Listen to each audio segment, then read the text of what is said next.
Hey everybody, this is Chris and this is Aerosmith, and we're going to do a simple basic overview of how to play this game, or at least what I've been able to figure out so far. And to start things off, we're going to shoot the right ramp. Or not.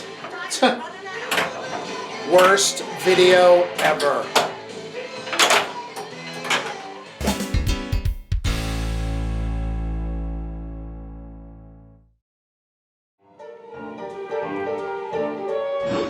When I did my Ghostbusters unboxing video, some people asked if I could do a gameplay overview. I wasn't very familiar with the gameplay, even though I had played it a bit before that. Aerosmith, because I played it at the Ohio Pinball Show, they had the premium edition there. I probably played it over a dozen times, watched a bunch of videos, and now have played my version a lot. I can sort of give you a basic overview of what to do and what shots there are. It won't be that complete, I'll have to do that later, but just to give you a basic overview, I'll walk you through the playfield here. Okay, let's turn it on. As you can see, it's shipped with version 1.02. I know there's been a minor update that mostly worked on some topper choreography and bugs. We'll install that later, but this is pretty much where the game is now, so here we go.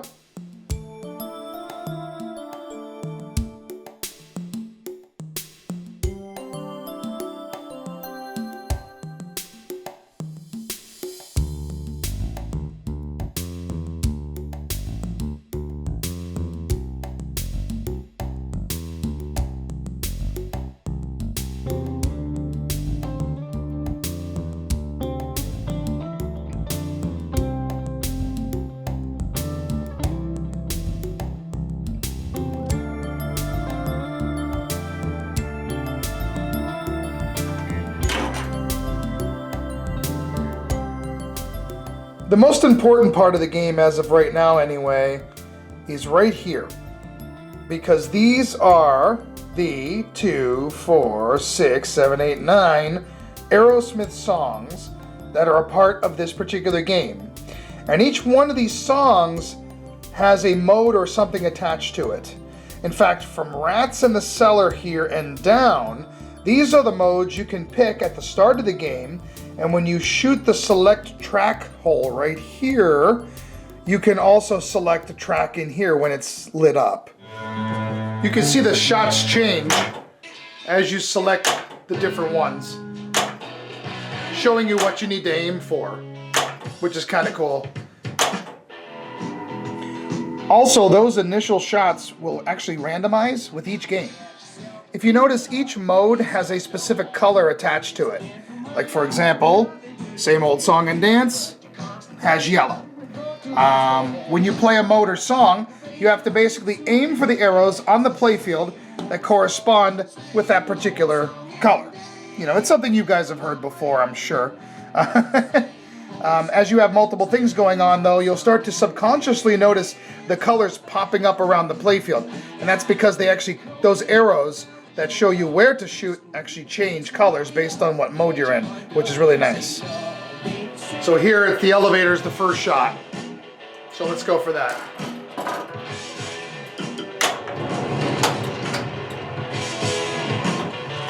There we go. If you make a shot, it lights Crank It Up right here in the scoop.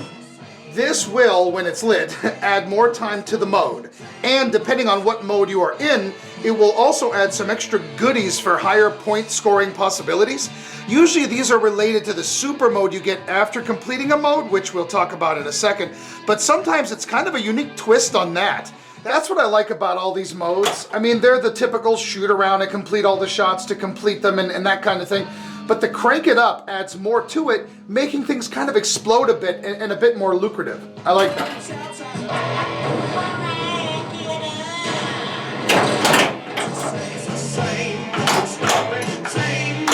There we go. So now the targets, like for example in this mode, Same Old Song and Dance, the targets are lit up, which add mode points. See? Now, I mean, the rules, I mean, it's similar to things we've seen before. If you complete the mode itself, it'll stay solid. If you don't, it will flash. You know, and you can continue to select it until you complete it. Now, there is a lack of progress carryover depending, it seems, on the mode. So some songs like Sweet Emotion, for example, are really tough to complete because it doesn't carry over when you restart it. You know what I mean? So some would say to bring it into multi-ball, and I don't disagree with this, but the timers don't stop during multi-ball, at least not on this code revision. And so unlike Monster Bash, for example, we're bringing a mode into multi-ball is key because it freezes everything and freezes the timers. You know, this doesn't really happen, so yeah, yikes. Some modes carry over, some don't. Some require you to make all the arrows, some don't. In fact, to start the super mode of a few, you have to shoot a final shot where everything is lit up before you drain, or else you'll miss out on that super mode altogether. It's unique in that all the modes have their own thing, and you have to learn that. Either way, if you complete one, it will stay solid here, and then you'll gain a super mode.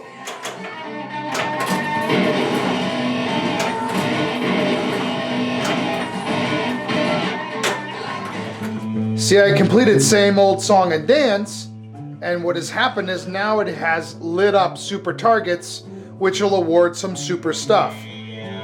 Yeah, let's just put it that way. I'm still learning this whole thing and how it goes, but you get the idea there. So it's solid because I completed it, and now I can select another mode. We'll go for Rats in the Cellar.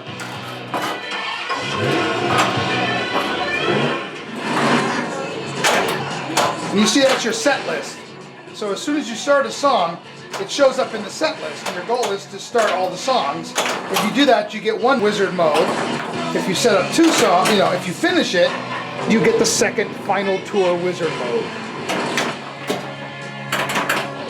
Now, Toys in the Attic is related to the main multi-ball, of which the locks are right here. You shoot the toy box to light a lock, the toy box opens, then you shoot the lock right here, and it will literally fly in the air into the toy box. It's probably one of the coolest gimmicks that I've seen in a long time.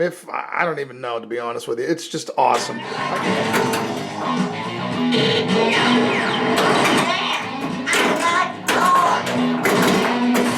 Okay, I played a second player here to show you this. If you locked a couple balls on your play, and then your friend steps up and tries to lock a ball, for example, the game will actually not do it, okay? And that's really great the way it figures it out. So if I can shoot the lock shot, which is not happening because we're recording. Okay, now watch. This is what will happen. The box will close, and the ball will actually hit Jackie in the head. And it's kind of neat. A lot of people think that that's a problem with the game. It's actually the way it is coded. Sometimes he'll make a funny sound, or sometimes he'll say something. So it's neat the way that they did that. Once you lock 3 balls, you can get multi-ball. But the neat part is you can actually abort multi-ball if you want to by hitting the smart button, which is on the lockdown bar. Right here on the lockdown bar, it'll be blinking, and you can pound it. And then it'll lock the ball, and then you can continue to lock balls up to 6. You see how it says 6 here in front of the toy box. The more balls you lock, the more balls you get during multi-ball. And obviously, I think the jackpots are also increased based on the number of balls that are actually on the playfield. There we go, now watch.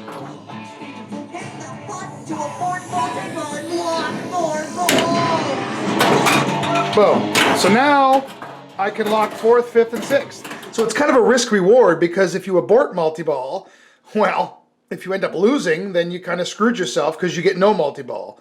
But if you lock 6, then you are rewarded with more points and more balls in the multi-ball.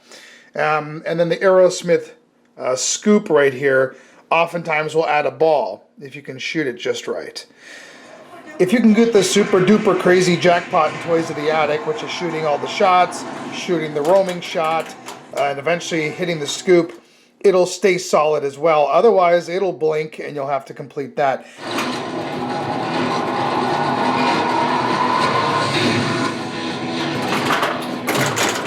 If you're in Toy Box Multi-Ball and you hit the toy box and shoot the lock, you can lock a ball in the toy box, which will double your scores. You get like a super Jackie pot or something like that. It's pretty cool. And right here is the other multi-ball in the game, Love in an Elevator, probably my favorite song of Aerosmith's. And that corresponds to the elevator shot right here. But lighting the locks on the elevator is a little difficult. You basically have to make this loop and this loop. See, the elevator insignia here will be lit up, and then that will light the one right here, which is heading up to the elevator. Boom, it locks the ball. After you lock 3, you get to the 3rd floor. It's really cool. The whole game turns almost pinkish, reddish, and the animation of Love in an Elevator is just fantastic on the LCD. I love it. And that's not an easy thing to attain, so that particular one is tough. The rules for Love in an Elevator are very similar to the Megatron rules in Transformers. You know, you shoot a shot, then it lights the main shot, whatever it is, in this case the elevator. You got to shoot that in order to light the shots again. You hit another shot, it lights the elevator, and you have to keep kind of working your way around. It's really fun. And that particular one just stays on blinking most of the time for me, I've noticed so far. The nice part is, Elevator Multi-Ball does keep progress if you can start it again. But the toy box does not. Yeah, screw you, Jackie. If we continue our way around the playfield, we obviously have, 3 bumpers right here. Generally, when you shoot the ball will start here and then kind of go around and then kick around in these bumpers. You also have a sneaky little skill shot, which doesn't really award you anything. It's funny, it mentions it in the flyer, and yet nothing really happens on the display to tell you, hey, something's going on here. But if you shoot it up and you just do it right, it'll kind of go through here and into the lock. It's like a little sneaky little thing right there. Let's try it again. There we go. Now watch, it should sneak into this. There we go. So it awarded a mode. If it was a lock there, it would have awarded the lock, and it did give me some points. It just doesn't say anything like on the screen, So. You also have the rat spinner right here. Notice on the targets you've got AER, ONS. Guess what's over here? MITH. If you can spell Aerosmith, that will actually light the X's in front of the various shots, and shooting that will double the shot for the remainder of the ball. See those X's? They're actually in front of each one of the shots going all the way around the playfield. And that's another strategy that's been incorporated in other games before, but it's a great strategy for some high scores. You also have dude on these in lanes. If you can complete all those, you'll actually increase your bonus multiplier, like that. Also, you have these 2 targets here. These are VIP targets. If you shoot both of them, you'll light VIP pass right here in the right lane, and if it's lit and you drain, you get basically a ball saver. So it's sort of a kickback available on the right lane, which is kind of unique. I want to talk about some things that are on the display here that are a little bit hidden and not many people have discussed. But I've noticed them as I'm playing the game. A couple I'm not 100% certain on, but what I have noticed, right here, you have a little Jackie. And as you play the game, you'll notice this number will change. And it's basically when you shoot a shot, Jackie will come up and make a little face, and he'll go, and that number will go down. And when it finally gets to 0, it lights the extra ball. I guess it's considered a hidden Jackie.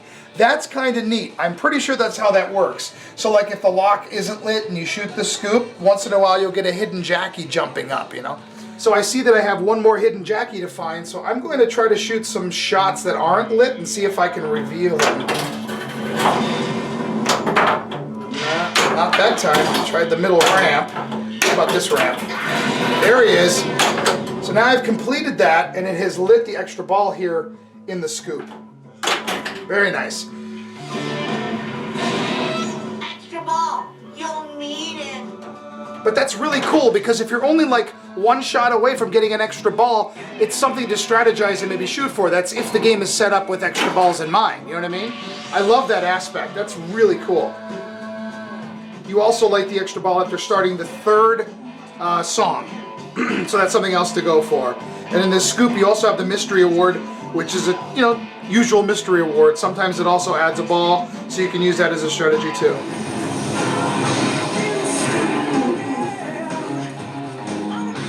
Over here is your coin.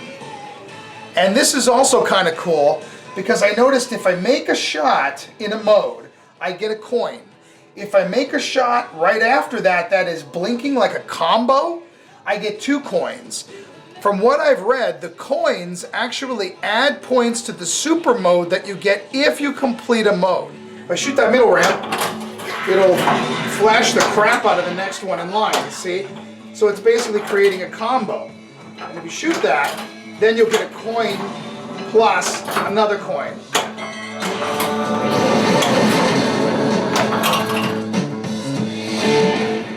When I played Last Child and I got 15 coins, it was 2,450,000. This time I got a little bit less and it was 2,350,000. So see, there is a difference depending on how many coins you get. Also, timing out modes is not easy because the timer does stop, as you know, see? It actually stops counting down, which is something that, you know, a lot of games do to sort of promote you actually getting through the modes. If you look here, you also have a couple of other hidden things that oftentimes will be lit up or have some numbers. I'm still trying to learn what those do. See, now in Last Child, the dice actually changed as I hit the spinner. I don't know what happened or what it's counting down, but there's ball 1 locked in the elevator. There, see? See how the numbers were going down on the dice? Now it's at 2. There. Now it's up to 34. Does that increase the spinner value? Maybe? See, right now the bumpers are blinking red. If we look at the display, there's a 26 hidden in there. See that? So if I can shoot it around the loop, which I probably can't because I'm trying to record this. See? Okay, so the bumpers were blinking red, and that's because I hit a certain amount of them. Now you notice they're actually shut off. If I shoot them into the bumpers, you don't have progress in that either. So not only does your mode not progress, see? It's just staying clear, but as those numbers tick down, we've actually moved it to the red, and that has increased the score. But if I start, let's say, another mode, which I can't. That's right.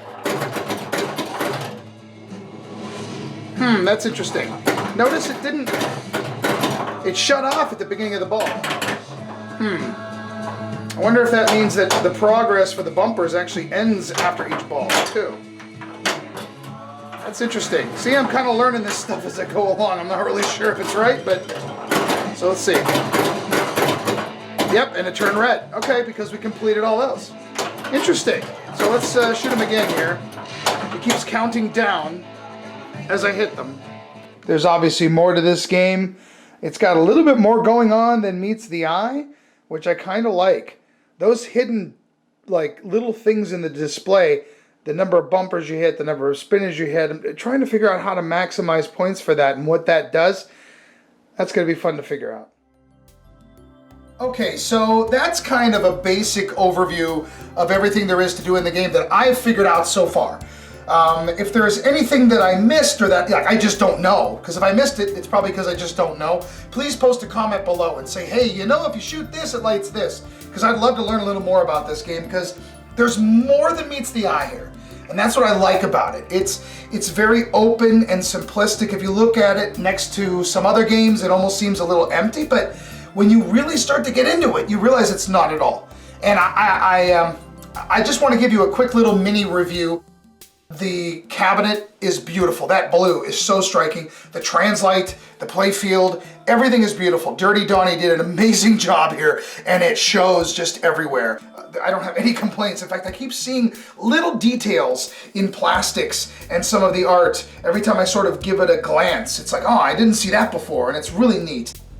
The light show that Lonnie programmed in here is awesome. The LEDs are nicely balanced, and maybe Love in an Elevator was the only time it burned my retinas out a tad, but really nice. I think it shoots really well. I mean, it didn't take too long to get used to it. It does have some similarities to Kiss. There's no question, the bumpers are here on the left and there's some stuff around. The layout is very similar. I've played Kiss a little bit, enough that I can say that, but at the same time it doesn't feel like it. It's weird, because I was kind of on that, oh, it's just Kiss, you know, with a different, but when you see it in person and then you play it, it really doesn't.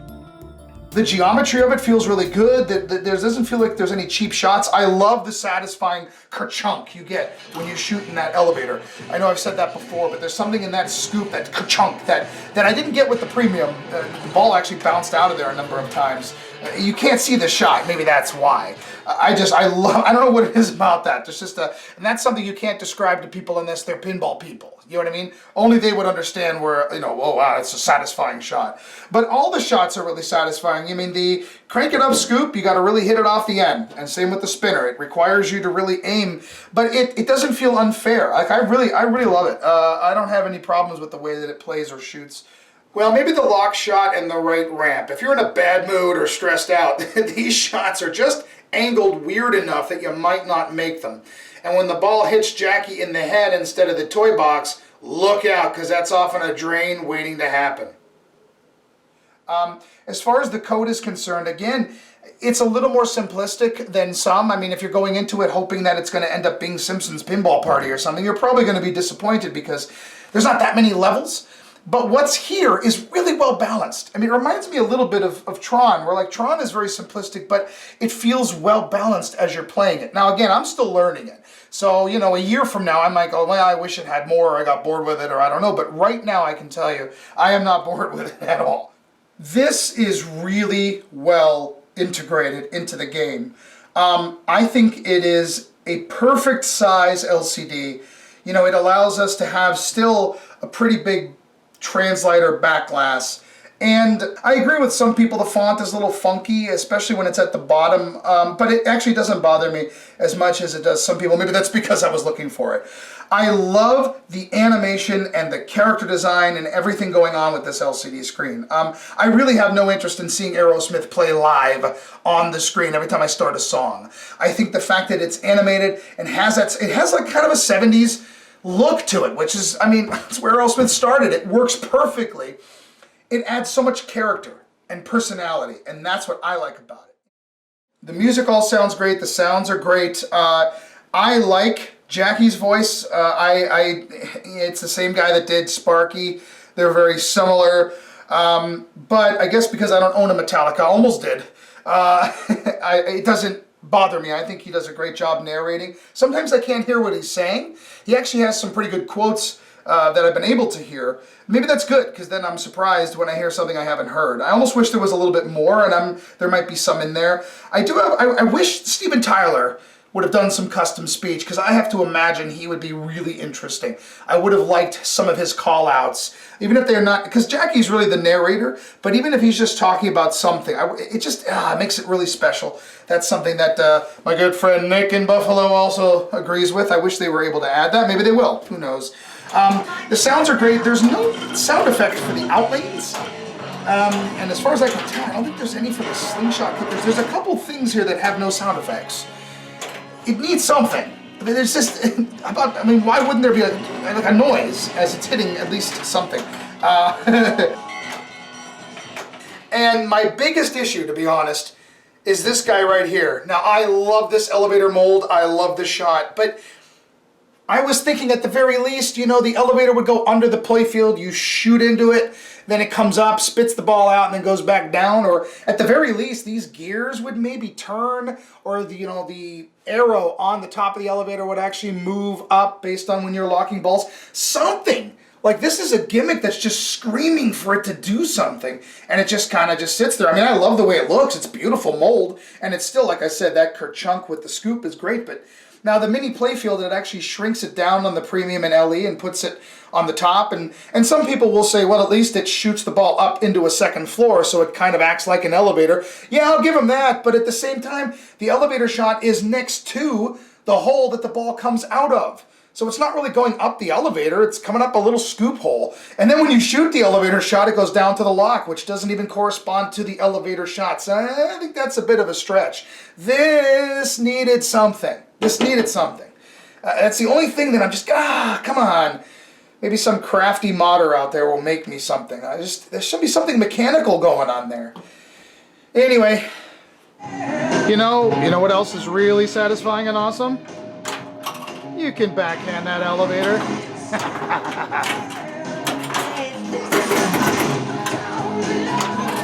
But, so, I mean, again, these are the things that I am saying I wish it did this or that. They do not detract from the game at all. They're just kind of like nitpicky things that I'm thinking of off the top of my head. Again, this is just me rambling. This is not obviously an accurate total review. Let me really dig into it, and then I can hopefully give you my opinion on it when I have more time. Very happy with the QC, at least on my games so far. So anyway, that's it, folks. I think we've pretty much covered everything. This is an A game to me. As of right now, I'm still in the honeymoon phase, so I could just be getting excited still. To me, this is an A game. Maybe an A-. There's a few things, like I had mentioned, that could maybe bump it up a notch. A little bit more on the code, maybe one extra level of something we didn't know was there. Maybe a little bit of polish with some of the sound effects, and just a little more integration with some of the stuff. But I mean, there's so many little things. I'm really happy with this game. I'm really happy with the Pro, and I hope I haven't gone on too long. I probably have. You probably already moved on to a new channel by now.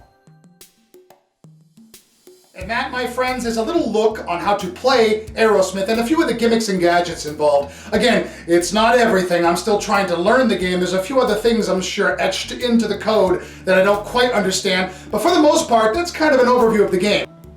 The next time we're going to put some mods on this puppy, so until then, keep on flipping.